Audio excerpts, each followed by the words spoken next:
بسم الله الرحمن الرحيم. صلاة والسلام على خاتم الأنبياء سيدنا محمد وعلى آله وصحبه أجمعين. بسم الله الرحمن الرحيم. Welcome to the Women's History Month live stream. And this is a very important live stream for me because this is a very important month for me. And I think for all Muslim women, we need to be really concerned and thinking about the history of women across borders, because when we know the history of women globally, we better understand our history. We have more pride in our history. We have the tools that we need to make our future closer to the spiritual intentions of Islam and the Sunnah of the Prophet sallallahu alaihi wasallam. This live stream has a name, and I'm sure one of our lovely admins is going to tell us what the name of it is. But for me, the live stream is about leadership and legacy.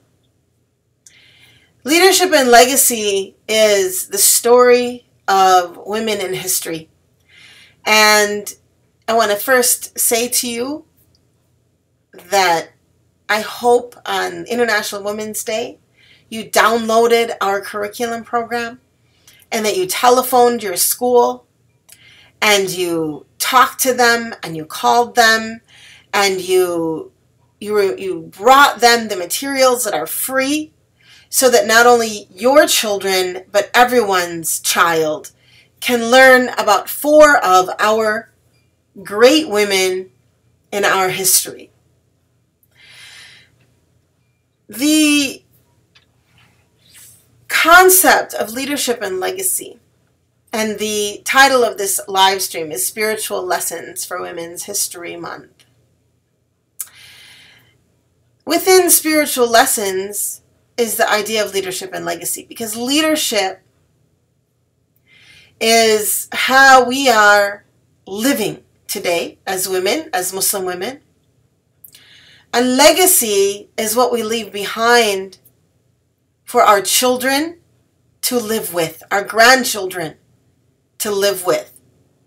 Our legacy is how we look in the eyes of our grandchildren and our great-grandchildren and tell them what we did to make their lives better.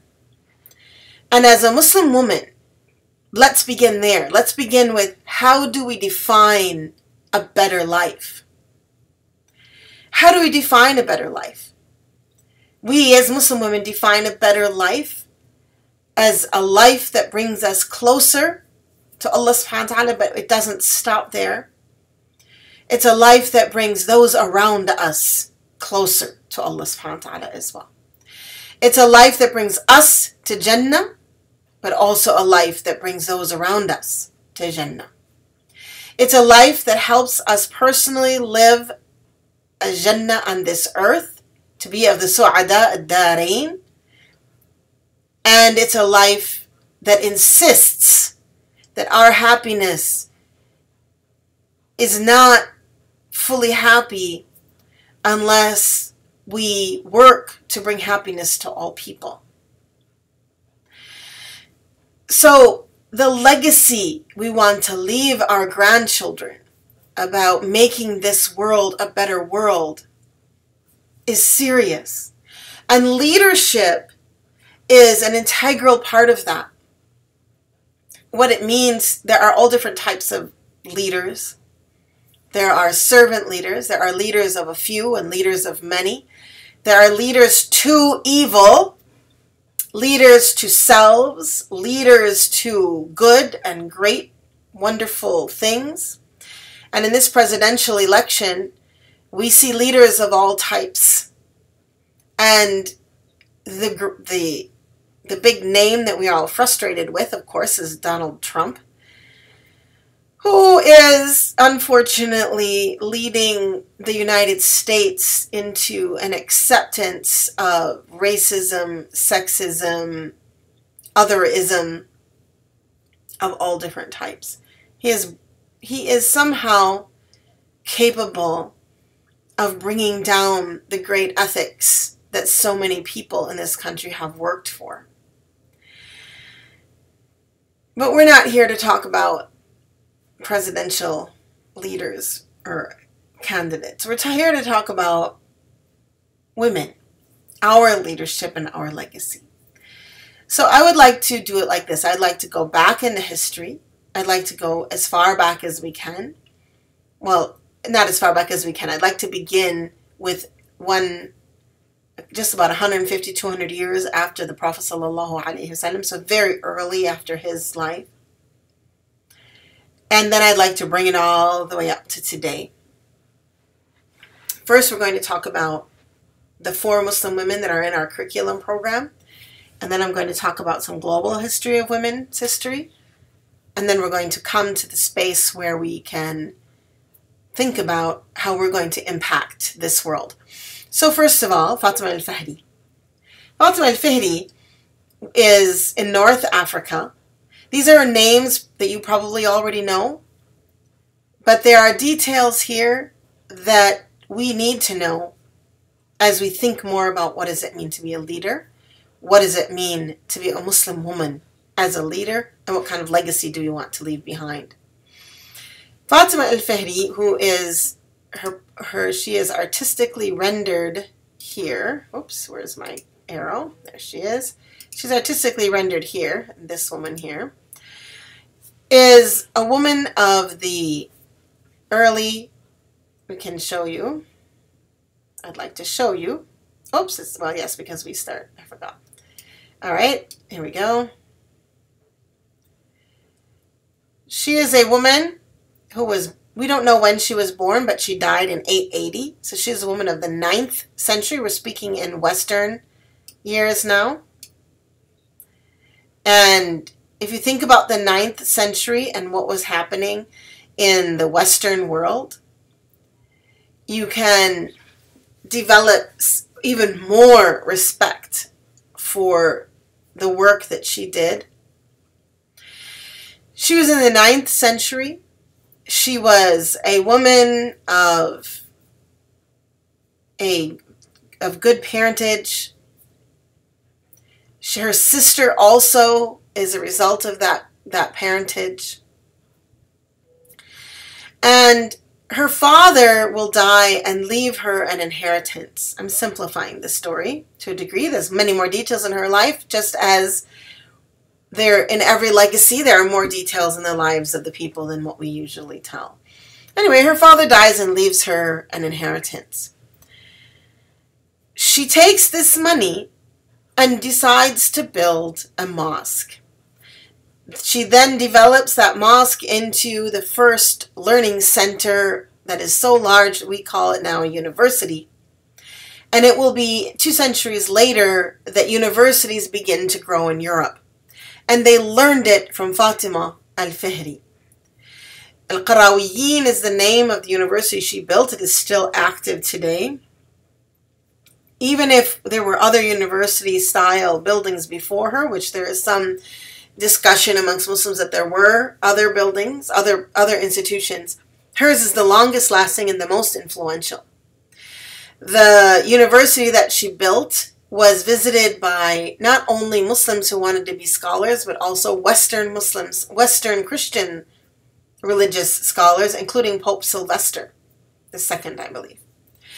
This is important because we recognize the legacy. We recognize the change she made in the world. I want you to just pause and think for a minute about the great change her work made in the world and still makes today. You all went to university, or those of you who did, or if you didn't, you know someone who did. Or you live in a university town or a university around you. That university began with your sister, Fatima al-Fihri, who was a leader in ideas and creative thought. She was transformative. She transformed the way we think about religious institutions. And she was spiritual. It's said that she began the mosque in Ramadan.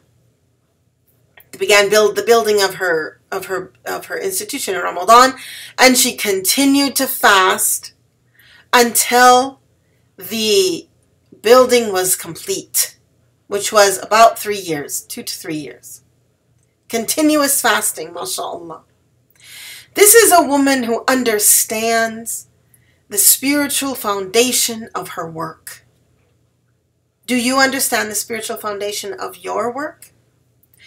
During our days when we go to work, or we work with our children, or we go to school, or we work in our community, or we work in social justice, we make a grave error in thinking that it's only about being smart, or it's only about being energetic, or it's only about being healthy, or it's only about intention even. We need a spiritual foundation that comes from the foundation of worship, the foundation of relationship with Allah subhanahu wa ta'ala, and the foundation of duty. So she fasted, and Allah subhanahu wa ta'ala accepted her deed. Look at how the acceptance of her deed. Many other people in the world have built universities, and many still live today, but none have lived this long. And we see in that qubul, we see in that success, acceptance of her work by Allah subhanahu wa ta'ala. Acceptance of her work and her ability to stick to her original intention. And note that she worked hard in social justice. We have in the 20th century in the United States and the 19th century in England and also in the United States, a lot of questions about labor and labor laws and how we treat workers. And actually, the Western world was barbaric to the workers. Absolutely barbaric. The capitalist system came in and couldn't care less if it were 12 to 16 hours a day, if it were an 8-year-old or a 13-year-old, a pregnant woman, or a man. They didn't care. It was all about workers and money, and who cares if it was difficult? Who cares if it was painful? And there has been sexual harassment and rape on the job since the beginning of the industrial age. Fatima al-Fihri built a well for her laborers. She built a well before the building so that she could be fair to her laborers, so that those who were working wouldn't be too tired or too thirsty. This is the mind and the action of a woman of faith. This is the mind and action of a woman who is focused on her belief, focused on the deed she wants to do, and focused on the goodness that she wants to create on this earth. She wasn't building a building for capitalist intentions. She was building a building to make the world a better place. This is a woman in our history, one of many. One of many. She didn't shy away from that work. Look how close she was to the time of the Prophet sallallahu alaihi wasallam. She died in 880. Think about that. In the 9th century. These materials were made for mostly focused on public schools, and that's why we don't have the Hijri date in there, although now that I look at it, we certainly could have. All right, let's talk now. Let's go a little bit forward and go to the 13th century. Oops. I don't know why that's missing. And go to the 13th century and Razia Sultan over in the Delhi Sultanate. Here we have another woman of taqwa. And I'm personally interested in how she's represented in the photographs, not photographs, in the paintings of people that have painted her. Even Fatima al-Fihri. We as Muslim women, because we are afraid of art, because we're all afraid to paint or draw or anything. We haven't drawn our people. And so we've let Westerners, Orientalists, and sexists draw our people. And so if you go on Google and you Google any of these names, you're going to find even Fatima al-Fihri, a woman with a scarf that looks like a wedding veil, or the veil of Mary that you see in the Christian pictures. And if you go online and you see Nana Asma'u, who we'll come to in a minute, you're going to see a woman who's looks like a model. She looks like she's modeling. It's just upsetting me. It upsets me so much. We need to represent these women as the strong women that we want to be, that they were, not as our modern day Western minds that sexualize everything. Razia al-Sultan was a leader. Her father respected her work, respected her mind, respected her devotion to her country, respected her strength. And so on before he died, he willed or bequeathed his kingdom, the Delhi Sultanate, to her. And actually, just as a small side note, it's said that the Delhi Sultanate is when Urdu began, that the combination of languages came together, and Urdu began here at this time, probably with her father. She was a leader of her people. She was strong. And she also cared about social justice. I find it really fascinating that she wanted to cancel the jizya for the people of other faiths in her country. Now remember, this is India, and there were a lot of people of other faiths. And India had a class system. And so I see her in my mind's eye fighting against the class system of India. And this woman, with this great ethic of care, this great ethic of concern and social justice, this taqwa of Allah, wanted to cancel the jizya for a period of time. Now, I want to say that this is completely legitimate for a leader to do, and only a woman of knowledge would know that that's legitimate. Just as Umar ibn al-Khattab canceled the punishment of cutting off of hands for stealing when there was a drought, and then never reinstated it during his lifetime. At the same, Razia Sultan had every right to want to cancel the jizya in order to even out the social classes of the country that she led. But the wazirs, those who were in power, were furious because their income came from that tax. So here was a woman who fought back against injustice as a leader. She fought back against injustice as a thinker and as a fighter. She went out on her horse and fought as a warrior. It's said that she wore the clothing of men. And so people like to dress her with her hair all over the place when they paint her. Don't forget that in early times the clothing of men included a head cover. And Razia Sultan was a practicing Muslim woman, as was her father before her. The Delhi Sultanate brought Islam to the subcontinent of India. She was an amazing woman, a fearless ruler. She faced her enemies. When she was captured, she married in order to take back that leadership that she felt responsible for. And we don't know everything about her. There are some sources that slander her, but without proof of that, I'm going to chalk that up to the disapproval of her as a woman of some of her leading men around her. Her work, she was able to hold together the Sultanate, and she had good character. Her brother who came after her had terrible character. He was taken off the throne. But these qualities and this character, this is what we're looking for as female leaders, as women who want to leave a legacy for our children. Nana Asma'u, here she is. Nana Asma'u, who is, now we jump way forward to the 19th century. I want you to think for a minute how recent that was. The 19th century. In the 19th century, the American Civil War occurred.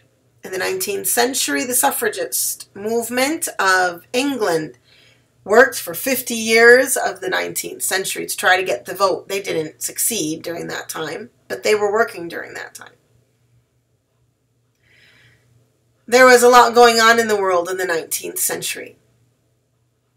And during that time, Nana Asma'u was working very hard in her Sokoto Khalifa, which was the land of Nigeria and beyond that we can speak about today.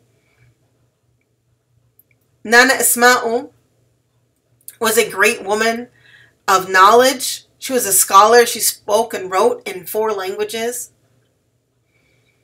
She wrote poetry. She wrote letters, and the scholars of her time wrote to her. And the letters that we still have of those scholars that wrote to her are they praise her, they honor her, they recognize her scholarship, and they compliment her, and they compliment her on her character, the letters that she receives. Her own work is creative genius in that she created an educational program where she was able to educate the women of Africa in the villages with a unique system of teaching. She was a woman who had memorized the Quran, who prayed at night and fasted in the day. She was a woman who had karama. Karama is a word for human miracle that is a blessing from God, I guess is how we're going to translate that. The old church translates it as charisma, but so they took karama, it became charisma, and now we use charisma as though it's just something that makes someone a good speaker. But originally charisma comes from karama, and karama originally came from the idea that a person had special blessings from Allah subhanahu wa ta'ala that gave them the ability to influence. So her father knew this about her and came to her one day while they were in battle. Her brother was in battle and said to her, "Your brother is losing. Do something." And so she looked up, and it said she pointed a burning ember and said, "Let the battlefield burn," or something like this. I don't remember exactly what she said. And when her brother came back, he had won because suddenly the battlefield had burned. So it said she had karama. Nana Asma'u was a great woman who left a legacy. Her movement, the Yan Taro movement, is still in existence. In 1903, the Sokoto Khalifa fell to colonialism, and they wrote up the women of Nigeria as illiterate. But yet, in the 1960s and 70s, Jane Boyd, when she went into the villages and met the women, they still called themselves Jaji, which was the name of the teacher that she would send out. And they still remembered and could recite the poetry that she had sent, including the long lists of her descendant teachers.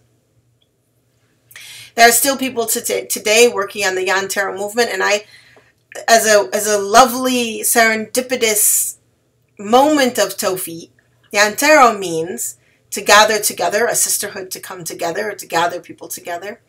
And Rabata means to bring together, to gather together, to tie together. So I find that very serendipitous and quite touching, actually. Nana Asma'u left a legacy, and she was a leader, and she led her people, and she still leads today with that legacy.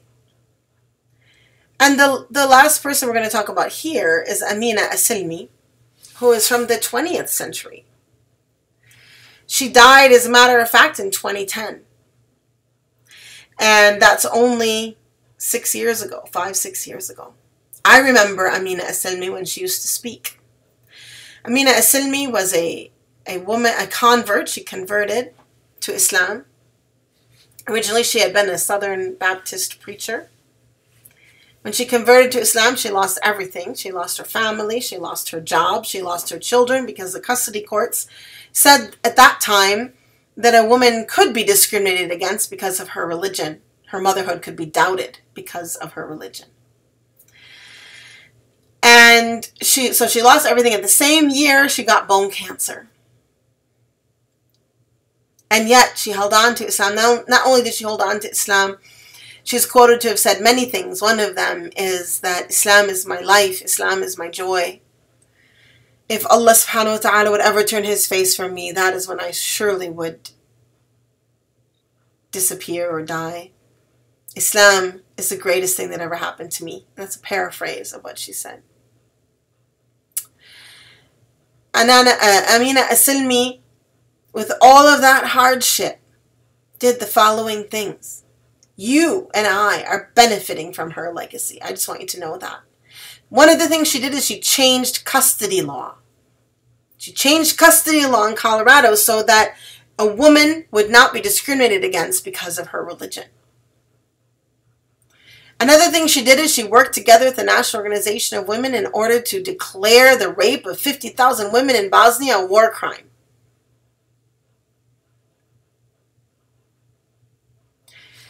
Amina Asilmi was a speaker. She spoke about women's rights. She spoke about many of the things that I talk about today.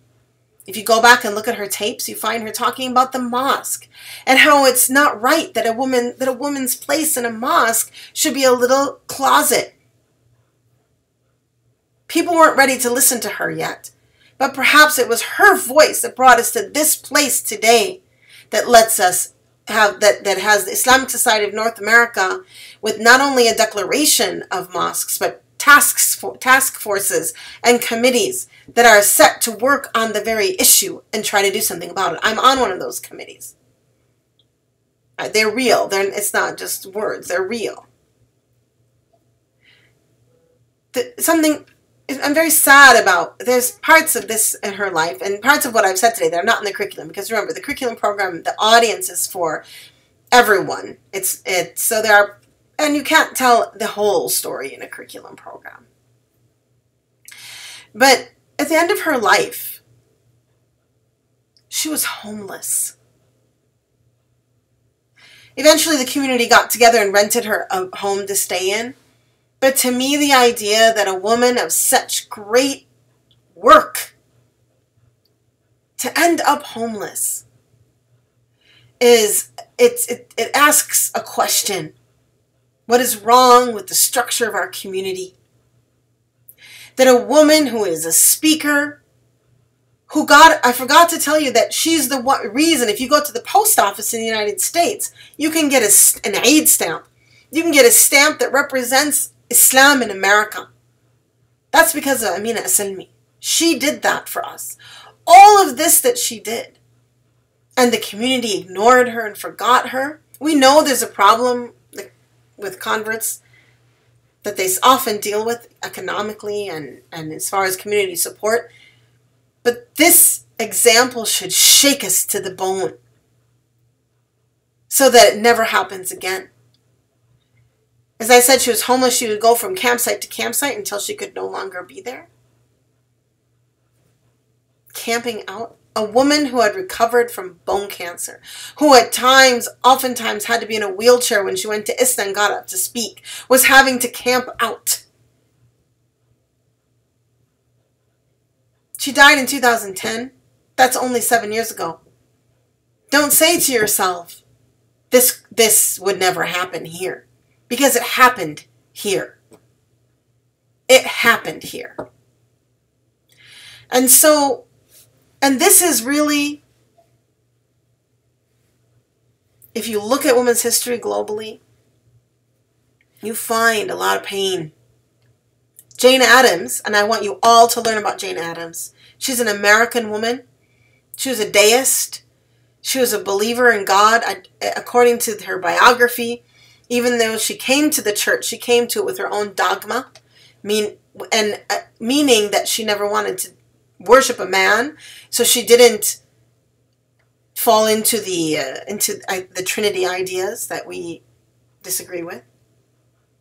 Jane Addams is probably, had she been given the credit, she would have been the most important thinker of the United States, equal to Ralph Waldo Emerson. I'm serious about this. But as a woman, we ignored her work. She is the one who created Hull House in Chicago. This was a brilliant idea.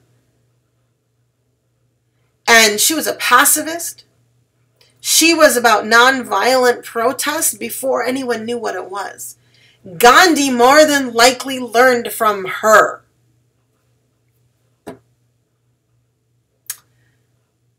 And Martin Luther King, it's said, learned something from Gandhi. Jane Addams, when she, as a pacifist during World War I, she was shunned, her reputation was questioned, but she stood her ground. She used all of her inheritance, all of her money to build her Hull House and to work for the rights of the poor and immigrants. She also worked for women's suffrage and women's rights, the right for women to vote, which it took a while, but it happened eventually. 1920, it happened in the United States. It took even longer in Europe. If you go to Europe and England, it's a shameful history of women who were tortured in prison, and they didn't pay attention until a woman was killed in a protest by the king's horse. That's when they paid attention, and then it took a while, even then, for women in England to get the vote. First giving it to unmarried women who owned property, and then to mothers, and then finally to everyone.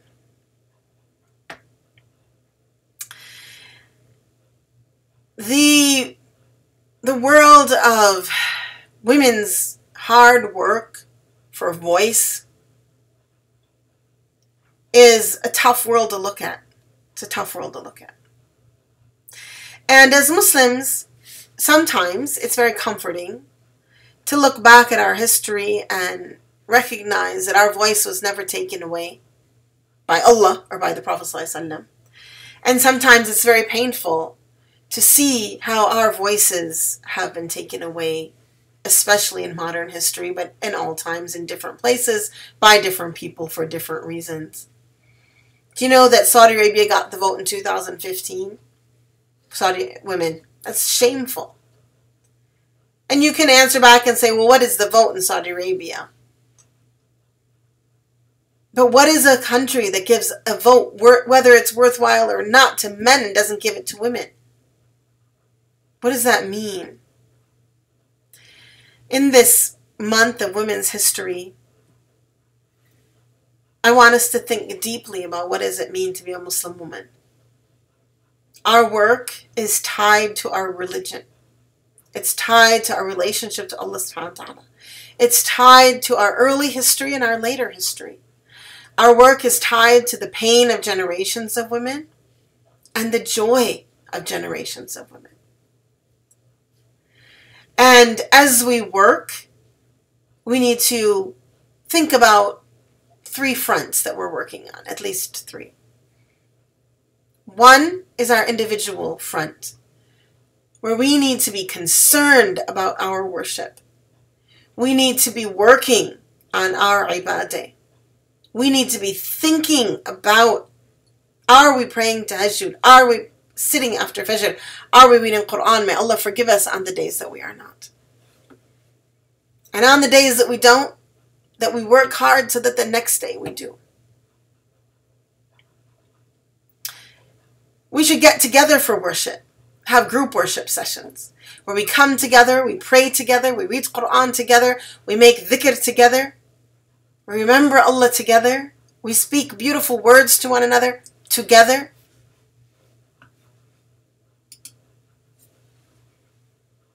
We have to build in our lives memories of closeness to Allah subhanahu wa ta'ala so that we have that as fuel and armor for our third front and even our second. On the second front, it's our family. To work with our family, to help give them spiritual help and spiritual guidance, spiritual support to all members of our family, our husbands, our children, our siblings, our parents, our aunts, our uncles, our cousins, all of our family members. It's our responsibility to work hard and think about that family. We live in a time when family is set aside, where family, not with everyone to be sure, but there is a pervasive idea that the individual is more important than the family. But the individual can't survive without the family, and as such we have so much depression and so much pain because of the separation of family. We have in our community men who are suffering from centuries of PTSD ever since, I would say, colonialism began. And they tried to prove their manhood in their narcissistic interactions with women. This is not the way of our Prophet ﷺ, but it has become a cultural habit. As women, how do we deal with this? We deal with it by being the best person we can be,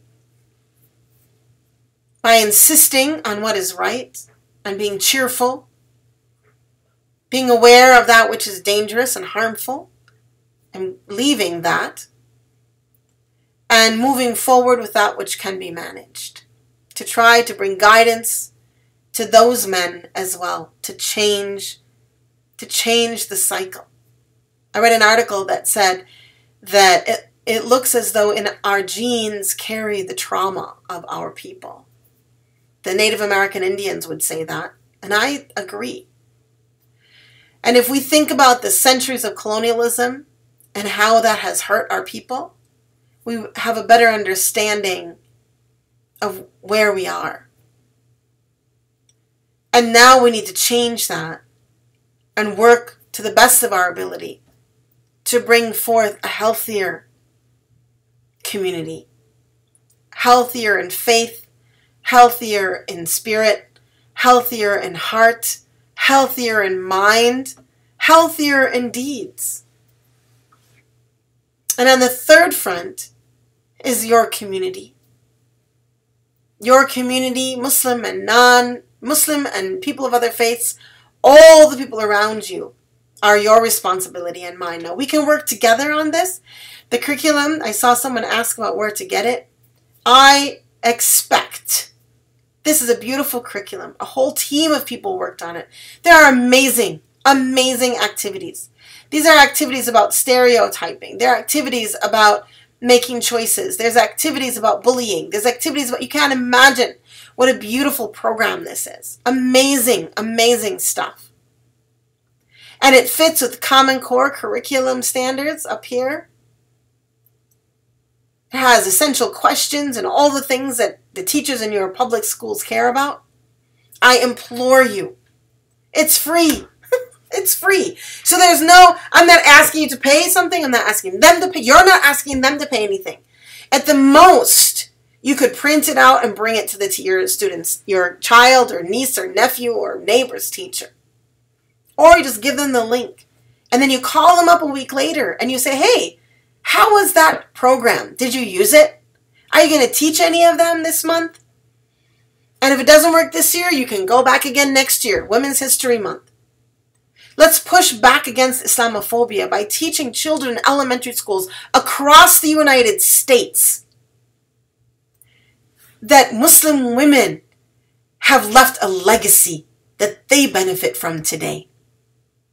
Let's teach our Muslim children, boys and girls, this. In the Islamic schools, go to the Islamic schools, knock on the doors, go to your school, go to your, and Canada, the United States and Canada and England, across the world. Let's push back against Islamophobia.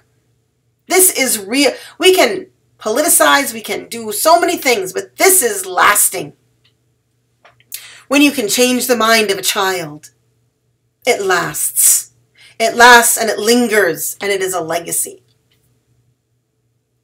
I ask you all to go to the Rabata website. There are 3 files there.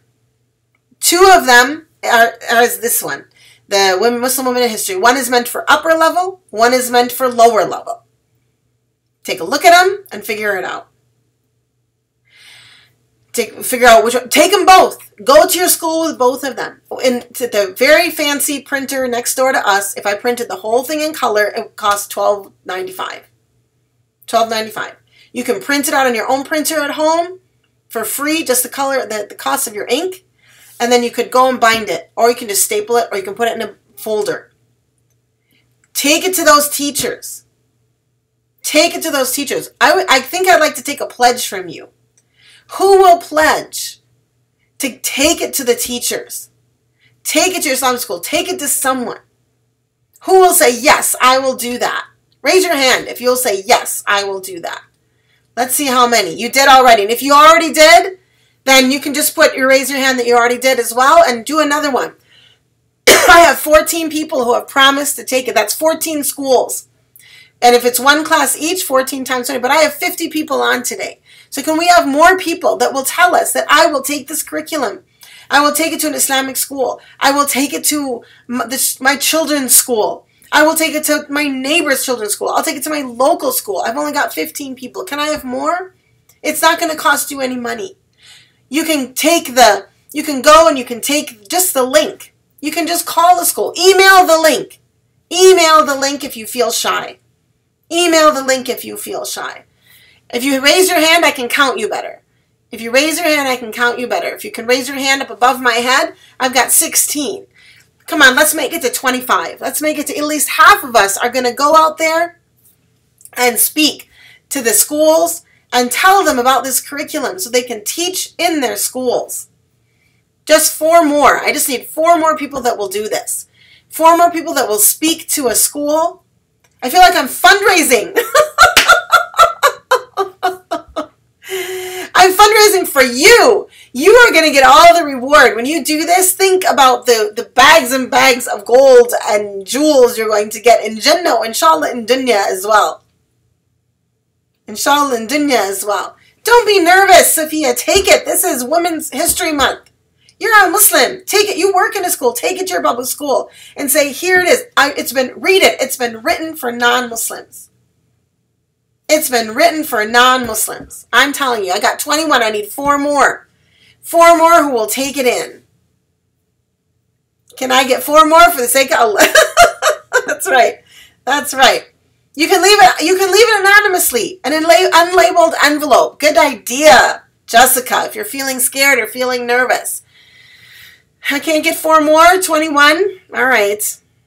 Wherever you are, even if you're overseas, you can take it to a school or to a mosque. All right, well, I'll take 21. Thank you. Alhamdulillah, alhamdulillah. All right, and so if you just want to show you as well that this does exist, this one is this is also free for the teacher. This is a teacher's guide, teacher's companion guide for Sophie's journal. Okay? Alhamdulillah, ay wallah, mzaki ya Rab.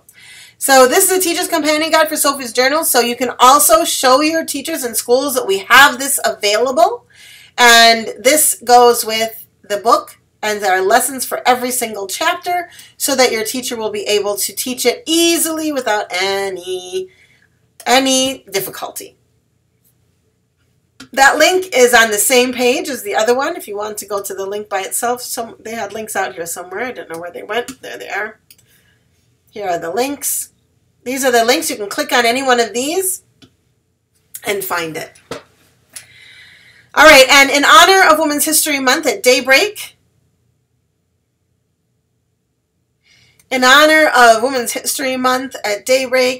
we are going to have a sale. And I think the sale is for, it's only for 24 hours. Get in there and get it. And it's 20% off all children's and young adult books with strong female characters. So you could buy a book and take it to your school and give them the curriculum with it if you want. Okay, 20% off of all children's books and young adult books with strong female characters. Sale ends today. Get on there, 20% off. You can get lots of books. We have some amazing books that we bought, especially for Women's History Month.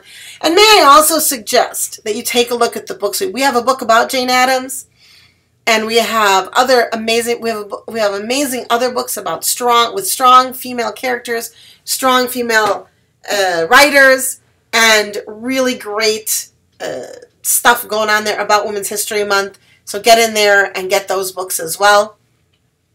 And then my admin folk would like me to remind you as well that we have a retreat for Ribat students that will be happening August 3rd to the 7th in the Shire in the Woods in McGrath, Minnesota. And this is where we will have all of our Ribat teachers, or as many as we can, at one place at one time so you can all come together. Registration will open April 10th. Be ready to register for that. It's going to be... You can't imagine how great it's going to be. We are going to do everything. We're going to do everything. And it's going to be amazing. So I look forward to seeing you there. All right, ladies, thank you and have a wonderful day. Have a wonderful evening. It's a beautiful weather. Go out there. Think about women's history. Pay attention to women's history. I watched the movie with my daughter yesterday, Suffragette, on the television movies that you can get. Powerful, powerful movie, sad movie. Speaks to the hardships that women have been through to fight for what is good and right, and makes you thankful for a religion that gives you these very inalienable rights, as the U.S. Constitution would say. But it also makes us realize how much work we have to do in order to combat the push against what is right and good. So may Allah subhanahu wa ta'ala help us. May Allah subhanahu wa ta'ala bless us and bless you. May this be a month where you and your children and the people around you learn about women in history and are inspired by them. Let this be a month where you decide what legacy you want to leave. A legacy of leadership, a legacy of guidance, a legacy of spirituality. Inshallah, Allah subhanahu wa ta'ala will help you and guide me and guide us. That we can work together and put our hands together and really work hard to make a change and make this a better place for ourselves and our grandchildren, and live a life that becomes a life of khair and goodness, بالدنيا وآخرة. آمين. صلى الله على سيدنا محمد على نية القبول والفتوح والشفاء وأمان السلام الشام كل بلاد المسلمين. الفاتحة. اللهم صل وسلم وبارك على سيدنا محمد. السلام عليكم.